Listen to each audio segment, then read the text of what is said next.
ایک بزرگ تھے، وہ فرماتے ہیں کہ ایک اجمی بزرگ مکے میں مقیم ہو گئے. اب ذرا دھیان دینا، مکے میں مقیم ہو گئے.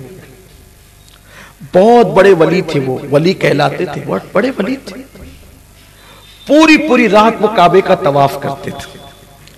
کچھ یاد رہے نہ رہے یہ بات ضرور یاد رکھ لینا، اور خواتین تک اگر بات جاری ہو تو اللہ کرے وہ بھی یاد رکھے.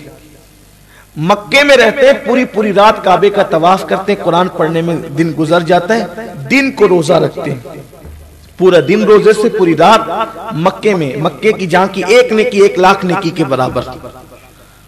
تو وہ بزرگ کہتے ہیں کہ اس اجمی بزرگ کو جو اتنے نیک تھے، متقی تھے، پرہیزگار تھے، جب میں سفر کے لیے نکلا تو میرے پاس سونا بہت زیادہ تھا، تھیلی بھر کے سونا تھا.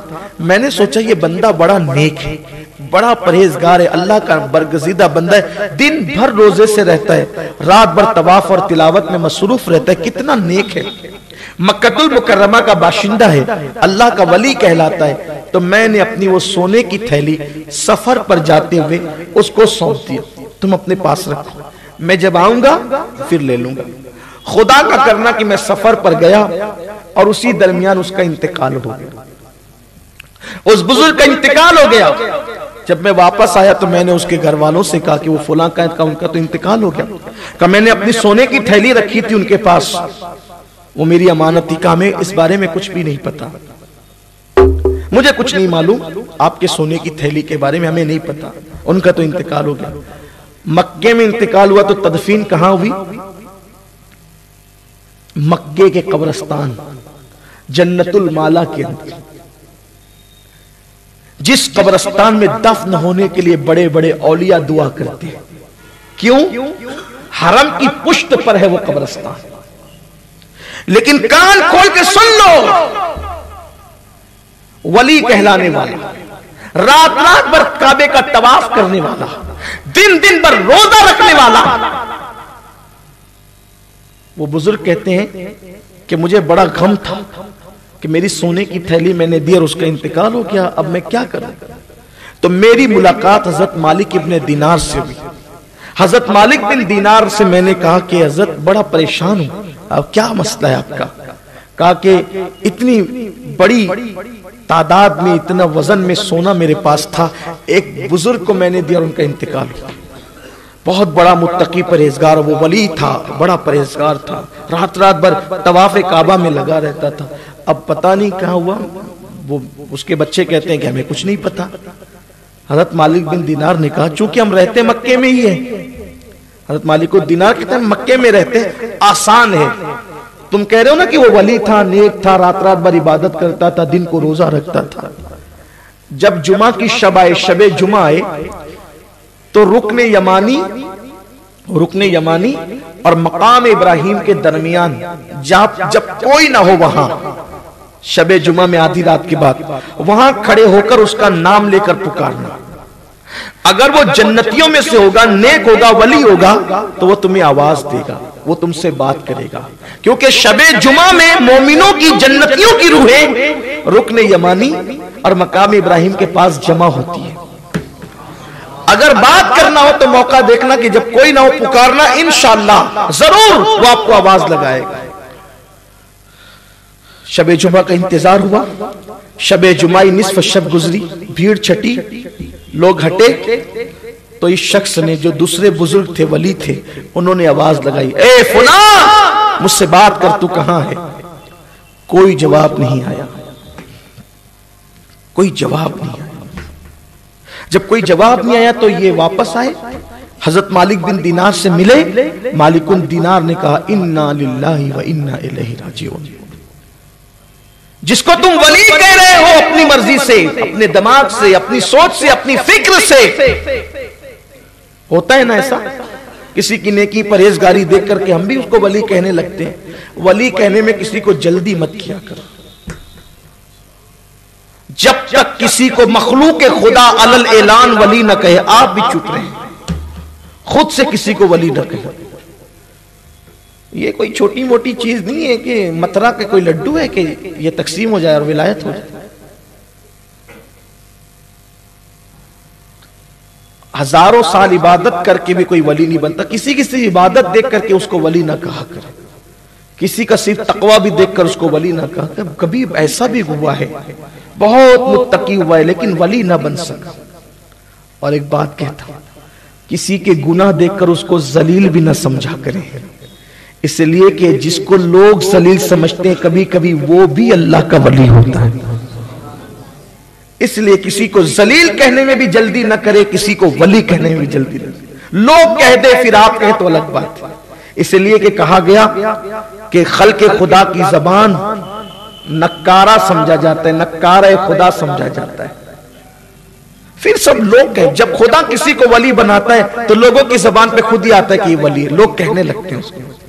ولی کی ایک پہچان یہ بھی ہے کہ لوگ کی زبان بے ساختہ کہتی ہے یہ اللہ کا ولی ہے, قدرت کہلواتی ہے, فاعل حقیقی کہلواتا ہے یہ اللہ کا ولی. آپ لیکن جلدی نہ کریں. تو کہا کہ مالک بن دینار نے کہا جس کو تم ولی سمجھ رہے تھے یا ولی کہہ رہے تھے وہ ولی نہ تھا. رات رات بھر عبادت تو کرتا تھا لیکن وہ جنتی نہ تھا. رات رات بھر کعبے کا طواف کرتا تھا لیکن وہ جنتی نہ تھا. وہ عذاب میں گرفتار ہے, جاؤ. وہ عذاب میں گرفتار ہے, جاؤ یمن جاؤ. اور یمن میں ایک کنواں ہے جس کا نام بیر برہوت ہے. یمن میں کنواں ہے جس کا نام بیر برہوت ہے, وہاں جاؤ اور وہاں جا کر کے آدھی رات کے بعد آواز لگانا, اے فلاں مجھ سے بات کر. پھر دیکھو تجھ سے بات کرے گا. دو ہی چیز ہے, یا تو روحیں جنتیوں کی یہاں ملے گی یا تو جہنمیوں کی روحیں. یہی دو جگہ ہے. اگر بات کرنا ہے تو کر لو. یہ آپ اور میرے بس کی بات نہیں تھی, یہ اولیاء کا معاملہ ہے. ورنہ آپ بھی بیر برہوت ڈھونڈنے لگیں گے کہ ذرا چلو دیکھیں فلاں سیاسی لیڈر کہاں پر ہے.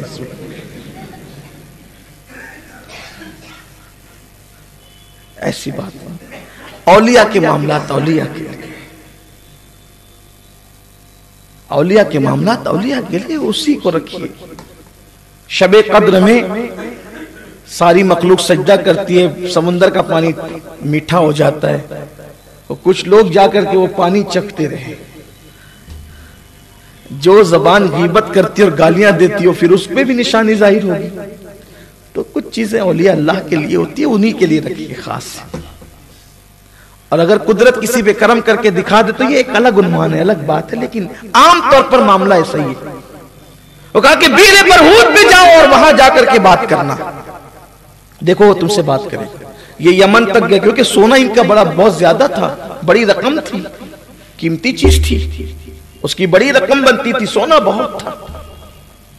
یہ یمن کا سفر کر کے یہ بزرگ مکے سے یمن تک گئے اور رات کو وہاں پر گئے تو بیر برہوت پر پہنچے تو دیکھا کہ وہاں چیخنے چلانے کی آواز آ رہی تھی, اور وہیں پر دو روحیں ابھی تازہ تازہ لائی گئی تھی اور وہ چیخ رہی تھی, اور ان کی چیخ پر ان کا کلیجہ منہ کو آ رہا تھا. تو انہوں نے ان روحوں سے کہا کہ تم دونوں جو ابھی ابھی آئے ہو نئے نئے, کون ہو تم لوگ؟ تو ایک نے کہا کہ میں بادشاہ کا دربان تھا, اس کی ہر حرکت پر میں ہاں ہاں کرتا رہتا تھا, شریعت کے مطابق کرے تو بھی ہاں, شریعت کے خلاف کرے تو بھی ہاں, اس لیے مجھے عذاب میں گرفتار کیا گیا. دوسرے نے بتایا کہ میرا نام عبد الملک بن مروان ہے, میں مروان کا بیٹا عبد الملک ہوں, مجھے بھی عذاب میں گرفتار کیا, یہاں لا کے پھینکا گیا, عذاب میں ہوں.